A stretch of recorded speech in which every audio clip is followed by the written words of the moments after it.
Amanhã eu até coloco o casaco, eu saio de casa antes das 6, né? Eu até coloco um casaquinho para dizer que eu sou de ferro, né? Mas ao longo do dia não tem calor, né? O casaco fica na bolsa ou no ombro, né? Porque não tem o frio que estava de manhã ao longo do dia. E diz a meteorologia que vai ser quente essa semana. Essa semana vai ser quente. Hoje deu uma caidinha por causa do nublado, mas amanhã já começa a dar o sol de novo. Vamos começar a aproveitar o nosso momento? Vamos orar para a gente começar? Deus, obrigado por essa chance que temos mais uma vez de, no domingo, ler e rever a Tua Palavra.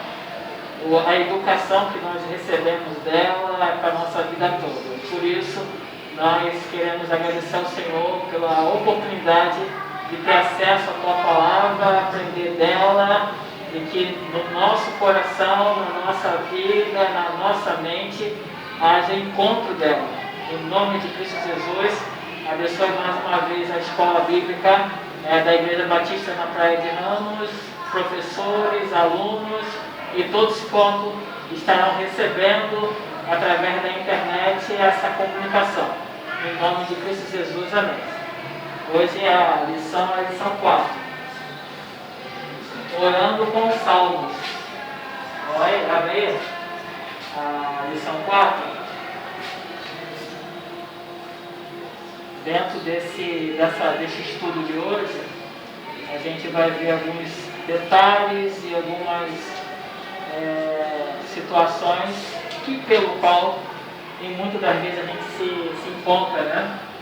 A gente vai ver que Salmos de fato é um livro de oração, né? Em toda a sua instância, do início, meio e fim, a gente vê a expressão de oração acontecendo em todo momento. Há pessoas fazendo isso. O ser humano, né, a humanidade, né, e por isso que nós nos identificamos muito nos Salmos, né, porque existe uma humanidade nele, né, não é um ser divino que faz as expressões, mas um ser humano chamado Davi, Asaf, Salomão e tantos quantos fizeram o livro de Salmos, né? Então a gente vê que há uma humanidade nisso, né? E as várias expressões que a gente pode identificar ao longo do livro, expressão de gratidão, de clamor, de lamento, né, de tristeza, de alegria e óbvio de adoração ao nosso Deus. Então a gente vai ver aí, orando com os salmos, os textos bíblicos, os capítulos 5, 6, 8, 18 e o texto áureo. É o nosso consagrado Salmo 23, né? Falar de Salmos, a gente nunca vai se esquecer do Salmo 23, que é um dos chaves, né? Assim como o Salmo 91, né? Salmo 119, Salmo que são muito mais conhecidos nossos, né? Então quando a gente lembra de Salmo, a gente lembra capítulo 23, 91, 92, Salmo 119, 139, né? Tudo isso fala sobre as nossas considerações. O Senhor é meu pastor e nada me terei falta. Versículo 2: em verdes pastagem me faz repousar e me conduz às águas tranquilas. Restaura o meu vigor, guia-me nas veredas da justiça, por amor do seu nome. Mesmo que eu andar por um vale de trevas ou morte, não temerei perigo algum, pois tu estás comigo, a tua vara e o teu cajado me protegem. O versículo 5 diz: preparas um banquete para mim, à vista dos meus inimigos, tu me honras, ungindo a minha cabeça com óleo, e fazendo transbordar o meu cálice. Sei que a bondade e a fidelidade me acompanharão todos os dias da minha vida, e voltarei à casa do Senhor enquanto eu viver. Esse é o salmo conhecidíssimo nosso. Quem consegue decorar, decora, né? Quem consegue lembrar de algumas partes do versículo de texto faz isso, mas é o consagrado nosso, né? O Senhor é meu pastor. O livro de Salmos, né? Lendo um pouco aí, para começar, o livro de Salmos é um grande livro das orações. Nele encontramos, olha só, 193 orações diretas. 193 orações diretas. Só o Salmo 119 contém 22 delas. Olha só, o único capítulo contendo 22 orações. Nossa Deus, né? Aí a gente vê, aí a gente considera nesse estudo algumas dessas preces, né? A palavra preces acontecendo de novo, né? O salmista nos ensina que oramos a Deus porque o amamos. Quem não o ama pode até orar na hora do desespero, mas quem o ama ora na hora da dificuldade, mas também no tempo de alegria. Essa é a conformidade do ser cristão. A gente não pode ser cristão no tempo das aflições, no tempo das adversidades. A gente tem que ser cristão também, né, nos momentos de paz, de tranquilidade. Não devemos ir à igreja, né, e nem buscar a religiosidade no tempo da angústia, né, do sofrimento.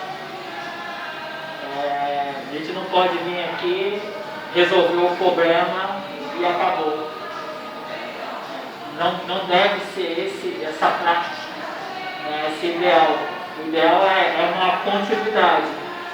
Eu aceitei Jesus Cristo, tenho Ele no meu coração, faço parte da igreja e eu continuo. Se é momento bom ou ruim, eu continuo. Eu vou continuar. É óbvio que tem tempestades que não passam tão rápidas, né? Tem tempestades que duram um tempão, 1, 2, 3, alguns anos. Né? Tem situações que é a vida toda, né? A pessoa é levada. O bom é a conscientização que em todas as coisas Deus está presente. O episódio dos discípulos atravessando o mar e Jesus dormindo no barco, ele está no barco. Dormindo ou não, ele está no barco. Né? Então essa é a nossa conformidade. Quem ama Deus sabe que dele vem a força para superar com ele as dificuldades, ou força para celebrar com ele as vitórias alcançadas. Precisamos da força de Deus em forma de sabedoria e santidade quando tudo vai bem. Precisamos da força de Deus em forma de santidade e esperança quando as coisas parecem estar fora de controle. A oração é nossa companheira na escola do amor a Deus. A oração é nossa companheira na escola do amor a Deus. Virando a página aí, página 28. Bendita a hora de oração, até uma função isso, né? Vamos lá, Raquel, por favor.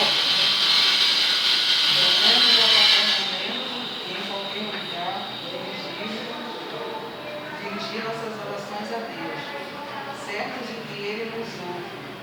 No entanto, bom dia, sejam bem-vindos. demanda de nós uma certa disciplina, para que sejamos pessoas de oração. Temos que nos organizar, porque a vida da maioria de nós é muito agitada. Pela manhã, ainda não entramos na correria e não são tantas as nossas preocupações. Quando oramos, de manhã também indica que priorizamos a prática, procurando exercê-la como a primeira coisa do nosso dia. Quando oramos de manhã, sinalizamos que o dia inteiro será passado na perspectiva da dependência de Deus, esperando Podemos ter experiências diferentes, preferindo outros horários. O que importa é que oremos com confiança, não importa os horários e lugares. No entanto, se queremos desenvolver uma vida de oração, precisamos nos disciplinar. A primeira atitude é priorizar a oração em nossa vida. Nossa agenda precisa demonstrar esta prioridade, para que não seja apenas uma disposição da vida. Agora aí, irmã Raquel, só para a gente não passar correndo na leitura, né? E tem até um fôlego também, né? Para mais que ela tire fôlego. Quem sobe a escada aqui das ações, né? Está querendo arrancar a máscara. A minha mãe não suporta. Minha mãe, quando chega aqui na igreja, ela já tira tudo que não sei mais. Quais são as palavras-chave que vocês, ao ler essa parte aí, pode simplificar em relação à questão da oração?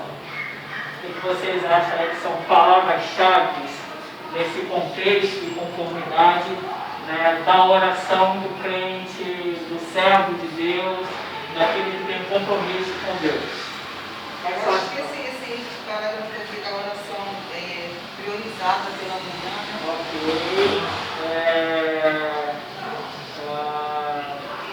Apesar de que, Raquel, irmãos, a ideia da parte da manhã, ela é um ponto-chave, mas talvez a palavra-chave a qualquer hora. De manhã é um estímulo, né? Como também de meio-dia, como à noite, etc. Então, qualquer hora, né? Acho que o ideal é isso. Pode ser de manhã? Pode, né? Mas o qualquer hora, ele é um carro-chefe. Eu posso orar de manhã, de tarde, de noite, de madrugada. Há quem diga que quem consegue despertar 2, 3 horas da manhã do sono, é Deus querendo que a pessoa ore, né? Coloque de joelho, etc e tal, né? Tem os mais antigos que fazem essa identificação. Quando a pessoa desperta do nada, né, e não consegue dormir, há essa ideia, né, de que é Deus chamando para orar. Aí tem aquelas ideias de que de noite a fila é menor, né, de noite ninguém vai ter que estudar, etc. Né? De manhã muita gente junta, mas de madrugada tem essa conformidade. Então, qualquer hora, aí você falou, irmão Raquel, priorizar, né, a palavra-chave, priorizar, acho que é assim, né? Priorizar, né? A questão da oração. Oração é vital. Oração é alimento, né? Como diz a canção da nossa irmã Maria Barro, não, a outra. Então, palavra-chave, priorizar. Qual seria uma outra palavra-chave dentro desse contexto aí que a gente acabou de ler?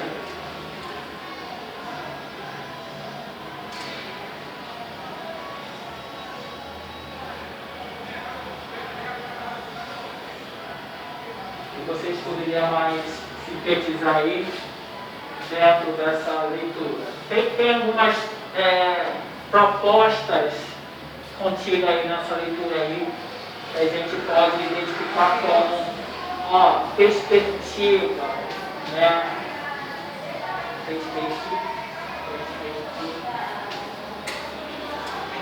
Perspectiva, né? Eu orei a Deus. Então tem uma expectativa, né, de estar em conformidade com a sua vontade. Ele vai agir a partir da minha oração, do meu colocar. Perseverar, entendeu? Perseverar na oração.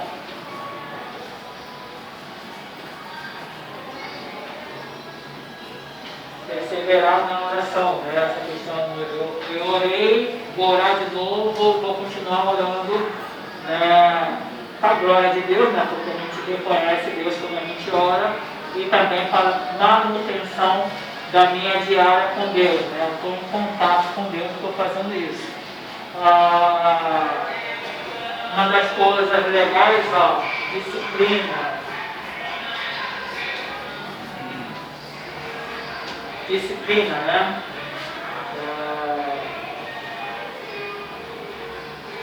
Disciplina, rotina, costume, tudo isso faz parte dessa questão da oração. Aí não tem hora, né? Não tem hora marcada. Pode ser a qualquer hora eu posso buscar a Deus, falar com Deus.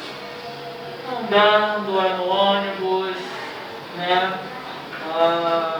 Normalmente é naqueles momentos que nos trazem aflições que a gente busca a Deus, né? Fazer uma prova, ir a algum lugar para resolver alguma coisa, a gente já vai orando, né? Deus abençoe, abre as portas, permita, né? Então a gente já está fazendo essa questão da oração.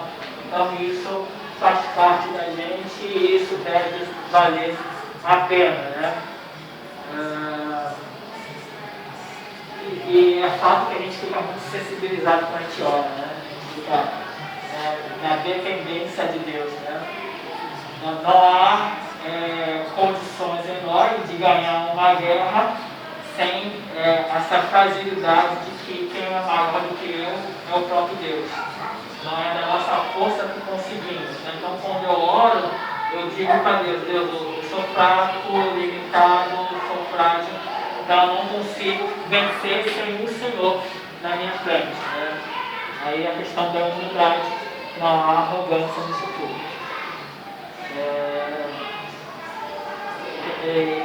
De fato, quando a gente ora pela manhã, a gente sabe que ao longo do dia a coisa vai acontecer melhor. Se não, de noite, né, quando tudo estiver mais tranquilo, a gente vai lá para o trono de Deus, né? Continua, por favor. Como disciplina? Como disciplina, precisamos fixar idealmente o horário. Se for pela manhã, precisamos para o horário. Não precisamos de rigidez, mas de clareza. Também precisamos encontrar um lugar que seja o nosso lugar sagrado, onde haja tranquilidade. Muitas pessoas fazem isso no quarto, na cozinha, na sua casa. Se não houver espaço em casa, escolhamos outro lugar. Estes gestos mostram que a oração é realmente importante para nós. Orando, citamos diante de Deus, que tem prazer na justiça, nunca na maldade e no orgulho. Precisamos ainda valorizar a oração comunitária, e é aquela que fazemos junto com os outros irmãos, no pequeno grupo ou na igreja, podemos nos ajoelhar em casa e podemos nos ajoelhar também na companhia de outras pessoas. Mesmo quando sozinhos, em casa ou no trabalho, oramos. Devemos nos lembrar que podemos orar por outras pessoas e podem orar por nós. Podemos orar como se estivéssemos na igreja reunida, embora fisicamente sejamos em outro lugar. Orar assim nos fortalece porque nos dá um sentimento de pertencimento a um grupo maior, seja em casa ou na igreja. É maravilhoso todo o tempo gasto em oração. Ora, o que devemos desejar? Planejar e exercitar, sabendo que é bendita a hora de oração. Como aprendemos cantando o hino, hora bendita, Isso mesmo. Isso um hino, né, do cantor cristão. Bendito a hora de oração é um hino.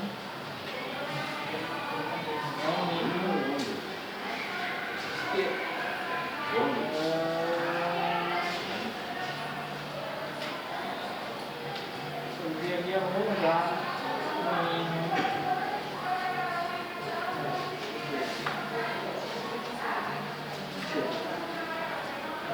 Bendita hora de oração, isso mesmo. Está no HCC 378, eu tenho que ver como estava no cristão. Então a gente vê aí que existem algumas coisas que são parte nossa, né? São da igreja e que deve ser perpetuado, né? É um alimento, né? Um respirar, é uma atitude, uma condição. Orar faz bem para a saúde, né? Aí tem aí o exemplo nosso, da nossa realidade hoje em todo mundo, né? Que independente se está em algum grupo da igreja ou se está na igreja mesmo, a gente, onde nós estivermos, podemos orar naturalmente, podemos fazer isso naturalmente. Até porque Deus ele tem prazer em nos ouvir, né? E nos ouvindo, Ele olha para nós as questões de justiça, né? De lealdade, fora a maldade, fora o orgulho, nunca a maldade e o orgulho. Mas Deus tem prazer na justiça, então quando nós fazemos nossas orações, pedindo a Ele toda e qualquer situação que seja da vontade dEle, né? Como Jesus ele nos ensina, peça a Deus, né? Mas sempre segundo a vontade dEle. Vou pedir alguma coisa, vou falar alguma coisa, que seja feita a sua vontade, e isso faz parte da gente. De fato a gente quer, porque quando a gente fala, a gente joga o verde, né? Como diz por aí, né? Para colher maduro, mas seja feita a sua vontade. Aí tem essa questão da maturidade cristã, entender que Deus é Pai, sabe da nossa necessidade, vai dar quando realmente é necessário, quando é importante e quando é justo, né? Ganhar alguma coisa para não ser justo, né? É ruim, e Deus sabe muito bem dessas coisas. Se Ele me dá, bem, se Ele não me dá, mesmo assim eu vou glorificar Ele, vou adorar, vou dizer. É um pai e uma mãe que sabe quando e onde dar para os seus filhos. Deus é assim. Vontade é dele, perspectiva dele, desejo é dele. Ok? Vamos lá. Wellington, por favor, a outra parte. Lágrimas que o céu recolhe. Temos muitas dificuldades em aceitar um Deus equilibrado conosco. Diante de Deus, nossos pensamentos são limitados. Nossa língua é limitada, linguagem humana, e pobre diante da riqueza de Deus. Mas é a única maneira que temos para falar a Deus ou falar sobre Deus. Nosso dever é sempre ter cuidado de lembrar que a nossa linguagem é imperfeita. É a ideia de que Deus é verdade. Nós devemos sentir a sua compaixão, que é vigorosa, furiosa diária. O salmista vai até a última consequência para nos livrar ao ver a nossa confissão. O Deus irado é um Deus que se entristece com o nosso pecado e com as nossas falhas de realizar. O projeto dele para a nossa vida. Nosso Deus não é feito de pedra, seu coração é o mais sensível de Deus eterno, de Deus. Nenhum ato fácil despercebido, não importa o que insignificante ou pequeno, um copo de água fria é suficiente para colocar lágrimas nos olhos de Deus. Esse é a nossa fonte de expressão, de gratidão. Isso é o que pode, Isso. O Deus irado é um Deus que se envolve conosco.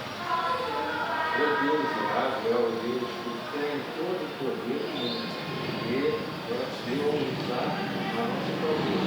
Não Deus superta uma dúvida, infinita, não material. Deus é real, podemos repetir de salvo. Se estamos próximos, pensamos doce. Se estamos doentes, pensamos saúde. Se estamos aflitos, pensamos paz. Todos nós passamos por dificuldades.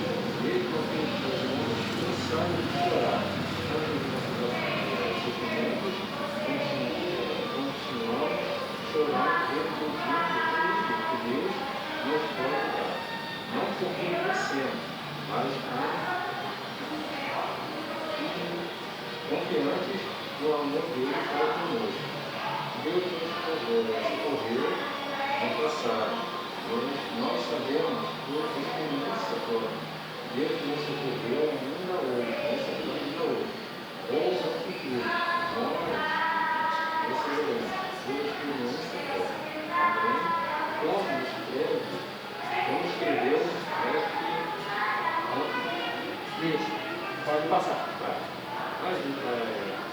As lágrimas são materiais a partir do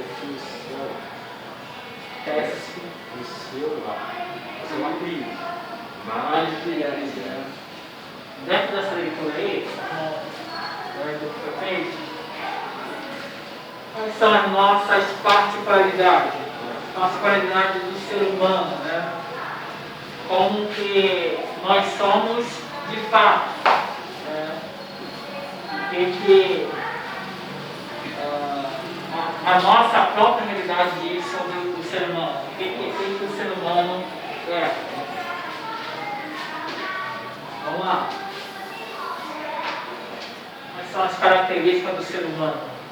Diante de Deus, né? Lógico, né? Quais são as características do ser humano? Alguém chuta? Aceitar, aceitar a ira de Deus, né? Isso, Pensamento imperfeitos,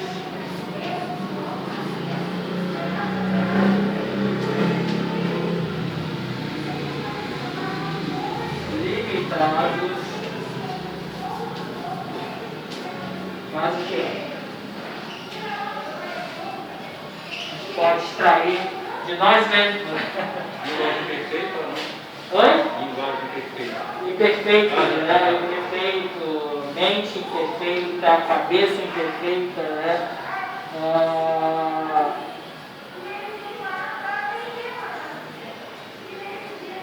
Mas o quê?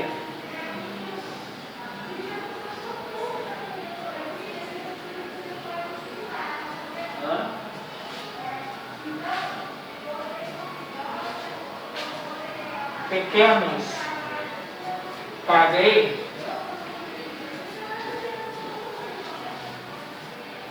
Pequenos, né? Nós somos de fato a formiga, né? Que o ser humano olha embaixo, né? Diante de Deus, né? Deus olha para a gente de fato, formigas. Nós somos pequenos, né? Qualquer sopro nos derruba. Mais o que mais aí?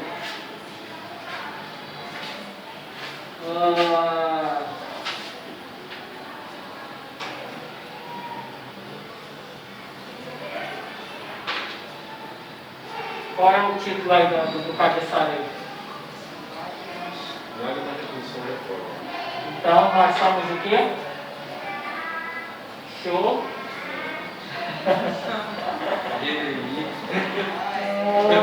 Né? Nós somos chorões, né? Mas que é isso, né?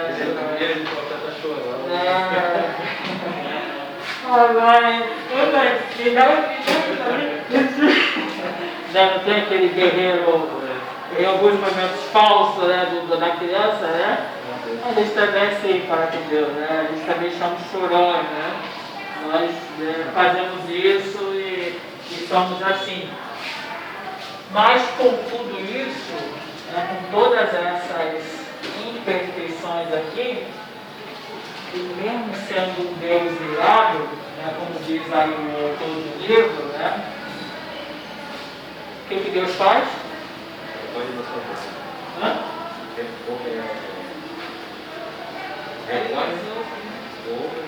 Ouve, concolhe,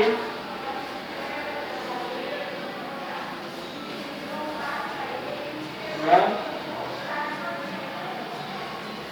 Lágrimas,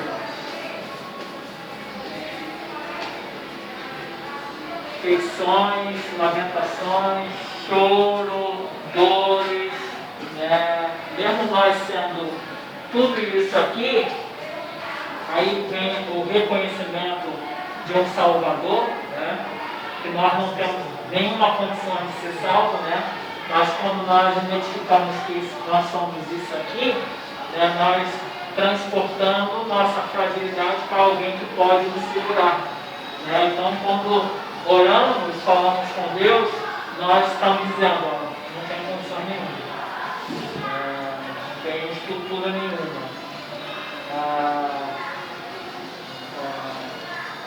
Por mais que seja irritante, né? Acredito que nós, adultos, gostamos quando as crianças, né, pedem um auxílio, né? A gente fica satisfeito, né? Saber que nós somos importantes. A criança está lá do outro lado, já está adulta já, né? já tem filho, né? Mas mesmo assim liga, né? E fala com o pai, fala com a mãe e tal, né? E a gente ouve, né, com gosto, né? Saber da importância. Então, quando nós identificamos isso aqui, falamos com Deus, né? Deus ele faz isso. Ele nos ouve, recolhe, né? E nos suporta, né? Nos suporta. Nosso choro, nossa lamentação é um Deus que nos suporta, né? Então, por isso, lágrimas do céu recolhe, né? Então, tudo isso faz parte dessa sincronia, né? Desse movimento espiritual que acontece em toda a Terra. Eu falo, você fala, nós falamos, e mesmo assim Deus nos ouve. Tem aquele filme, né? Clique, né? Clique, né? Que é do céu, e também tem um Todo-Poderoso, né? Tem algumas situações, né? Tudo acontece no simples sim, né? Todo mundo recebe um sim, né? Só que todo mundo fica todo mundo perdido, né? Em algum momento dá uma pausa, né? Dá uma pausa, né? Porque é muita informação, é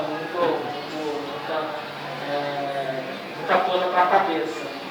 Aí ele reconhece que não é todo poderoso, reconhece que não é Deus, né? Reconhece que não tem condições, né? Então a gente vê que realmente é muita informação para um Deus que é grande, né? Receber toda a carga humana é um Deus que é grande. E isso é a comprovação dele próprio, né? Eu sou o que sou, faço o que eu faço, nada acontece sem a minha permissão, é um Deus grande que recebe toda e qualquer informação. Então, se eu oro, você ora, todos nós oramos, Deus vai ouvir de igual modo, né? Não vai. A gente não pode nem questionar se Deus está ouvindo ou não, né? Simplesmente Ele está lá. Se Ele vai atender, aí é outros 500, porque tem a vontade dEle, sabe, né? Antes mesmo do que vai acontecer na nossa vida, né? Então, se nós não recebemos, é porque ainda não é o tempo, ou a gente não está adequadamente prontos para receber aquilo que Ele nos dá. Aí a gente reconhece Deus em toda a sua essência, né? No estudo da semana passada a gente vê, né, um Jó reconhecendo Deus em tudo, né? Quem tem, se não tem, não tem, então acabou. Mesmo assim eu vou adorar, eu vou glorificar, né? A gente vê isso na Bíblia, histórica aí, né? Não tem o que pode fazer, não tem o que ele é.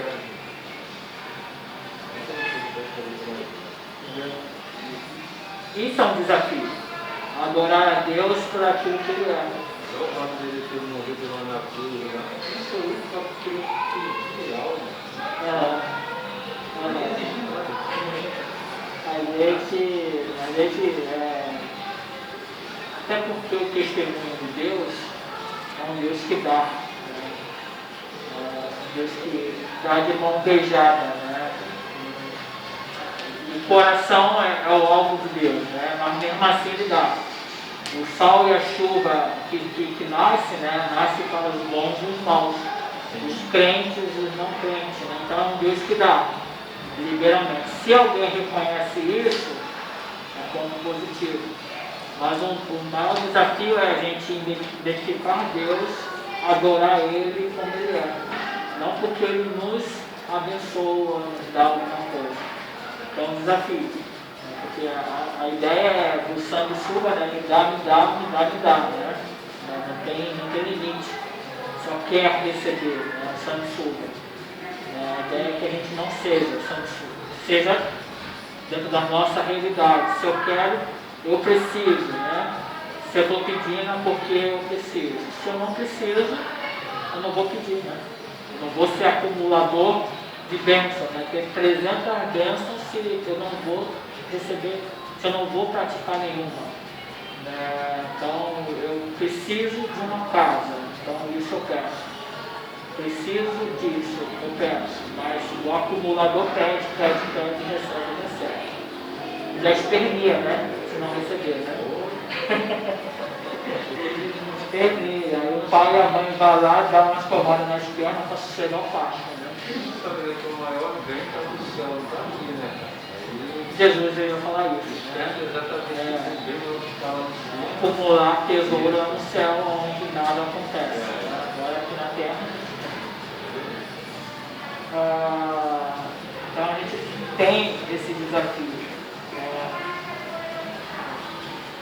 Tem que ter aquela máxima nossa do Evangelho, né? Que se não vem pelo amor, vem pela dor, né?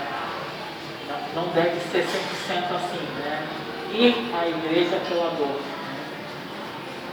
Vou entrar na igreja porque estou passando mal. Né? Que seja isso, mas não deve ser isso. O ideal. Eu vou para a igreja porque é um prazer, é uma forma de expressão de adoração a Deus. Eu vou cultuar a Deus, etc. E tal. Tem gente tão cabeçuda que só vai ser, né? Não, Aí vem a misericórdia de Deus em permitir que isso aconteça. Precisa de uns toques.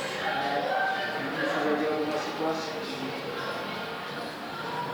A gente vacila, né? Às vezes quando a gente vacila por causa da nossa imperfeição. Né? Aí caímos em desuso, em descrédito. Ser crente assim, dessa forma, desse jeito, não vou ser. Né? Então, a aparência, né? Alguém olha para nós e vê crentes, né? Imperfeitos em tudo, né? Não é só porque somos imperfeitos na nossa essência, né? Mas imperfeito no palavreado, nas atitudes, nas ações. Aí o crente entra em desuso, né? Então Deus ele fica mais distante porque o nosso testemunho não está sendo correto, né? Justo. Porque Deus ama a justiça. Os orgulhosos, a maldade, Deus ele não gosta. Né? Então, e quem pega assim a palavra vai ter uma mudança, né, gradativamente. Eu mesmo tive uma experiência aqui, com essa semana, né, uma vizinha lá, a benção lá. Eu sou muito, eu tenho que trabalhar minha mansidão ainda. Do espírito, né? Então ela foi e falou num lance que ela perguntou pra mim, eu respondi e entendi tudo errado. Ela não perguntou pra ela. Aí ficou falando, e aquelas benditas pouquinhas, né? Eu fiquei incomodada que aquilo foi chamar ela. Eu fiquei firme comigo mesmo, porque eu não alterei minha voz. Comecei tranquilo, expliquei a situação para ela entender. Aí no final ela acabou me pedindo desculpa, porque eu entendi isso, que você não deveria fazer um negócio desse comigo. Se fosse em outros tempos, eu já ia achar, entendeu? Tu tá surda, não tem jeito, não vai. O sangue esquenta, né? O sangue esquenta, né? Na hora, eu acredito que foi Deus ali na hora, eu sabia. Graças a Deus por Eu isso. consegui reverter a situação e ela conseguiu entender que não foi nada daquilo que eu falei. Viajou na maionese e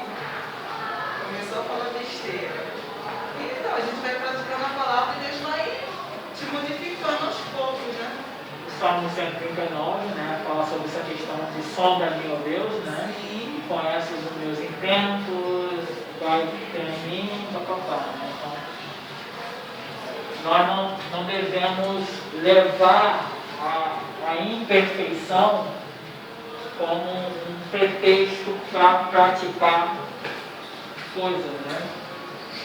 A perfeição nossa como um reconhecimento do Deus que é perfeito. Não há embate com Deus, né? A gente chega lá diante de Deus, nós também somos perfeitos, né? Não existe isso. Perfeito é Deus, nós somos imperfeitos e vamos até Ele, né? Para que nesse processo aqui na Terra a gente caia em perfeição, né? A gente seja aperfeiçoado em tudo. Dificilmente a gente vai ter lá no céu pessoas arrogantes, né? Se o processo aqui na Terra nos leva a deixar a arrogância, né? O ideal é que seja assim, né? Porque quando chegar lá no céu, não existe arrogante. Prepotente, avarento, até porque tem uma listinha lá maneira em Coríntios, né? Que diz quem vai entrar no céu não, né? Tem a listinha básica lá, né? Vamos lá. Com a hora de um rei. Com a hora de um rei. Clebson. Com a honra de um rei. Hora de um rei. Honra. Há dias em que acordamos como se o Salmo 8 estivesse nos nossos lábios. São lindos esses dias. Eles podem ser frutos apenas de uma disposição perante a vida que poderão murchar quando nossos passos começam a tropeçar e as coisas não parecem nos sorrir.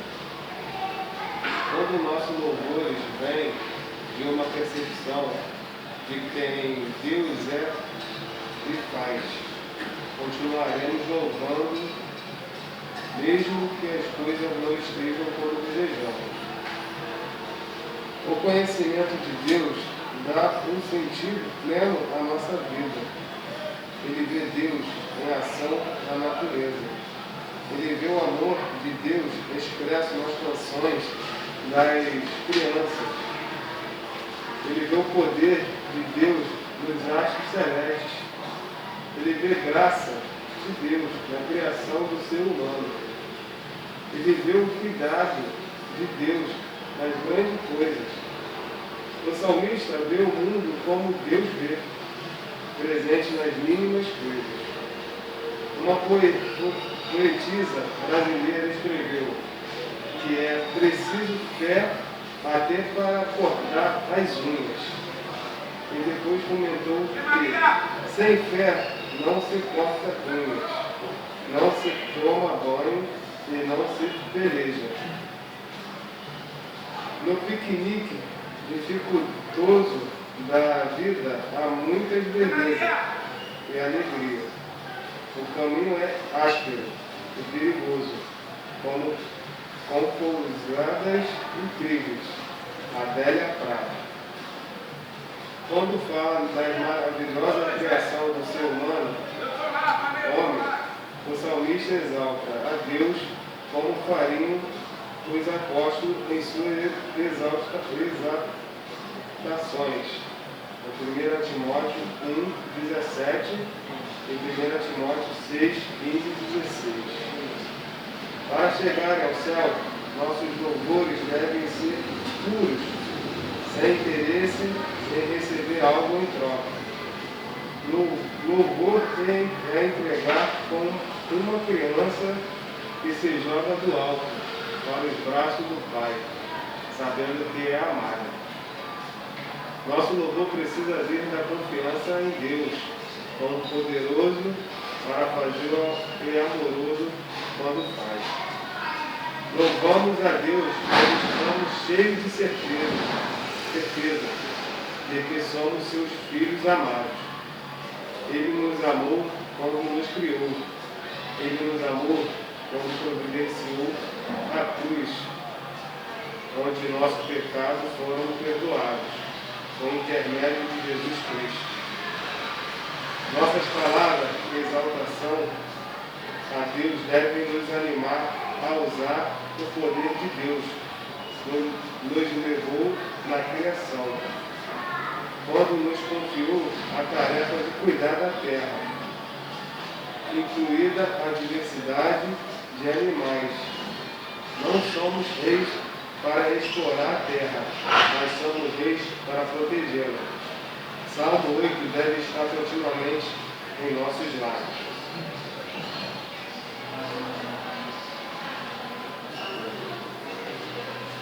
Tem de fato dias que a gente agora tão motivados, tão entusiasmados, né? Uma noite de sono boa, bateu na cama e dormiu, então dormiu gostoso, com aquele tempo legal, né? Então a gente acorda com uma maior disposição, com uma maior intuição da vida, né?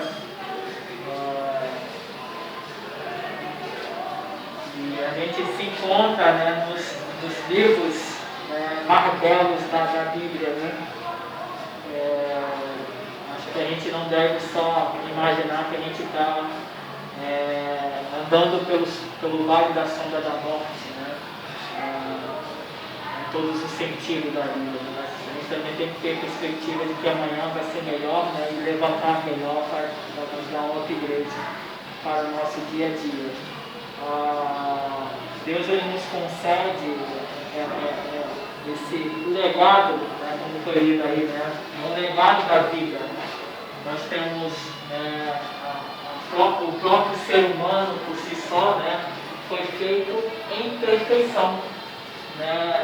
Somos imperfeitos porque somos abaixo, mas a humanidade ela foi feita em perfeição, com 2 braços, com cabeça, com ouvido, etc. e tal, Então Deus fica agraciado quando cria o homem, o ser humano, é bom. Então fomos feitos perfeitamente. O passar do tempo fez com que a gente criasse a bondade, criasse a ideia da distância de Deus. Isso não foi bom. Aí a gente vê que Deus ele nos agracia todo dia de manhã, com o sol nascendo, com a noite escurecendo.